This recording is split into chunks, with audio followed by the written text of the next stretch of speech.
一個世紀以嚟，中華書局一直秉承弘揚中華文化、普及文字教育嘅創局宗旨，為中華文化嘅傳承與現代文明嘅普及而努力。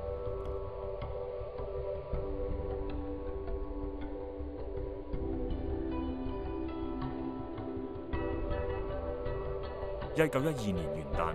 中華書局伴隨住民國嘅成立喺上海應運而生。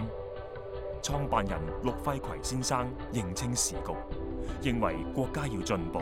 必須振興教育，而首要任務就係改革舊式嘅帝制教材。佢提出用教科書革命嘅口號，編印適合共和體制嘅全新教科書。中華新式教科書立即風行全國，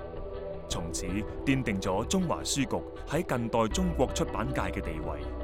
當時嘅中華亦十分重視期刊對社會嘅影響，曾編輯出版20幾種深受讀者歡迎嘅刊物，包括最著名嘅8大雜誌。除雜誌外，中華亦出版咗一系列中國經典古籍同世界名著，《辭海》、《四部備要》等都係影響深遠嘅傳世之作。中華書局又以其開放創新、兼容並包嘅精神，吸引咗大批優秀人才，例如梁啟超、朱自清、葉聖陶、劉大傑、徐志摩等等。由創局時編輯同辦事人員只有10幾人，到1937年，全國包括港澳地區員工已達5000名，規模龐大，業務發展迅速。而鼎盛時期喺大陸、香港、台灣及新加坡等地共建立咗40幾個分局，係中國出版及印刷業龍頭企業之一。此外，仲自建教育用具製造廠，又設立中華書局圖書館，以庫藏書籍，收藏中西文書刊近60萬冊，係近代罕見嘅大型私營圖書館。早於建局之初，陸輝葵等人已經意識到印刷技術嘅重要性，除咗購置先進設備，更聘請德籍及日籍技師培訓人才，又多次赴日本考察出版印刷行業。中華書局擁有當時亞洲最先進嘅印刷設備同技術，因而得以開展印製紙幣債券嘅業務，承印過中央銀行及各省市嘅鈔票。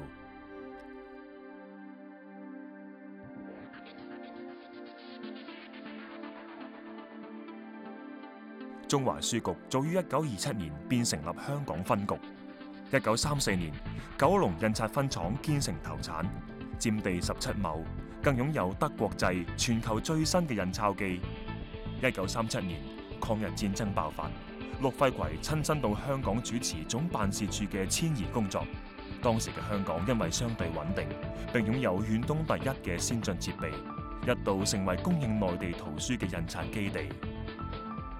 中華書局設於中環皇后大道中54號嘅門市，係戰後香港最大嘅書店。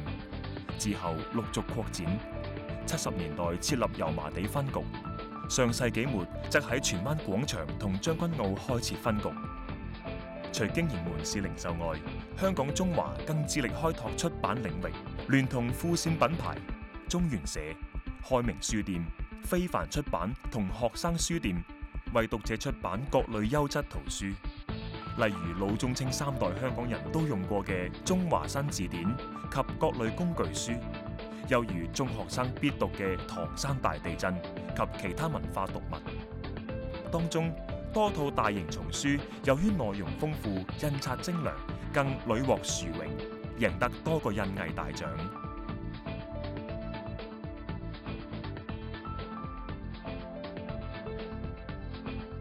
1988年，香港中華重新註冊，正式更名為中華書局香港有限公司，成為聯合出版集團重要成員機構之一。經過長期努力，香港中華書局逐漸發展成一家綜合性嘅出版文化機構。今後，我哋將繼續努力，通過傳統及電子出版、零售與教育培訓等多元業務，貫徹創局宗旨，令百年基業更鞏固，助中華文明之傳承更久遠。